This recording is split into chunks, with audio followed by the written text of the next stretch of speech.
Recently তুমি একটি reality show উপস্থাপনা করেছো, আর রিয়েলিটি শো উপস্থাপকদের জন্য নিঃসন্দেহে একটা বড় platform. So how was your experience?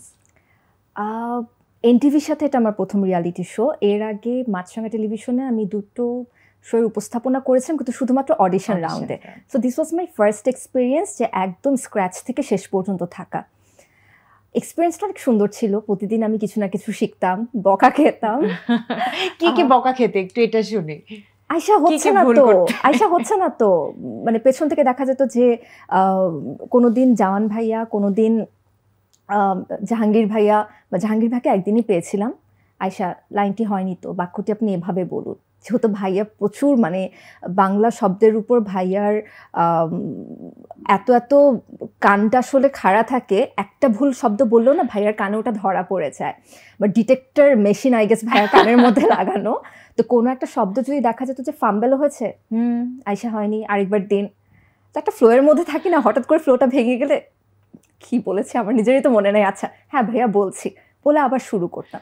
So অনেক কিছু শিখেছি, অনেক নতুন এক্সপিরিয়েন্স হয়েছে, নতুন সিচুয়েশন ট্যাকেল দেওয়া শিখেছি। আর এখন যেটা হয়, এখন তো আসলে নিজে গেস্টও হই, হোস্টও হই, দুটো দায়িত্বই পালন করতে হয়, বা দুটো ভূমিকাতেই থাকি আমি। তো এখন না আমার কাছে মনে হয়েছে এখন হয়তো আমি একটু বেশি ভালো করে শিখেছি অ্যাজ আ হোস্ট, যে একজন গেস্টকে কীভাবে ইন্ট্রোডিউস করতে হয়, তাকে কমফোর্ট ফিল করাতে হয়। কারণ সামহাও আমার কাছে এটা মনে হয় যে এই পাশে বসে আমি নিজেও তো সেটাই চাই। সো ও পাশে থাকা মানুষটাকে আমার সেই কমফোর্ট জোনটাতে রাখা উচিত। তো একটা রিয়ালিটি শো আসলে অনেক দিন ধরে হয়, তো লাইক আ সিরিয়াল, আমি যেমন একটা ক্যারেক্টারের অনেক কিছু জানতে পারবো, একটা রিয়ালিটি শোতে থাকলেও যেটা হয় যে নিজের অনেক ভুল ত্রুটি জানা যায়, সেগুলো সংশোধন করা যায় পরের দিন এসে। নিজের কি ত্রুটি খুঁজে পেলে তুমি?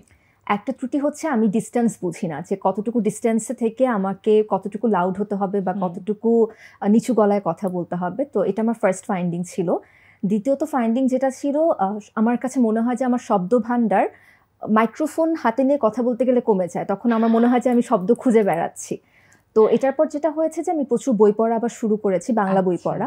মাঝখানে প্রচুর ইংরেজি বই পড়তাম, এখন বাংলা বই পড়া আবার শুরু করেছি, যাতে করে শব্দ ভাণ্ডারে শব্দের কমতি না হয়।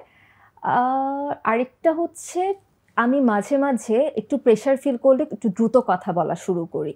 তো এটা এখন আস্তে আস্তে আয়ত্ত আনার চেষ্টা করছি, যেটার জন্য আমার রেগুলার যে শো সেটাও আমাকে অনেকটা হেল্প করছে।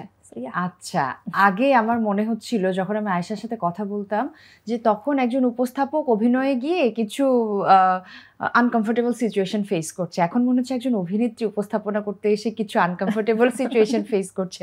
ব্যাপারটা কি ভাইস ভার্সা হয়ে গেল? অভিনয়টা বেশি আরামের জায়গা হয়ে গেল? এটা ডিপেন্ড করে আসলে। আমার কাছে যেটা মনে হয় যে যতক্ষণ পর্যন্ত একটা বিষয়কে আমি এনজয় করছি ততক্ষণ সেটা আমার জন্য খুব সহজ হয়।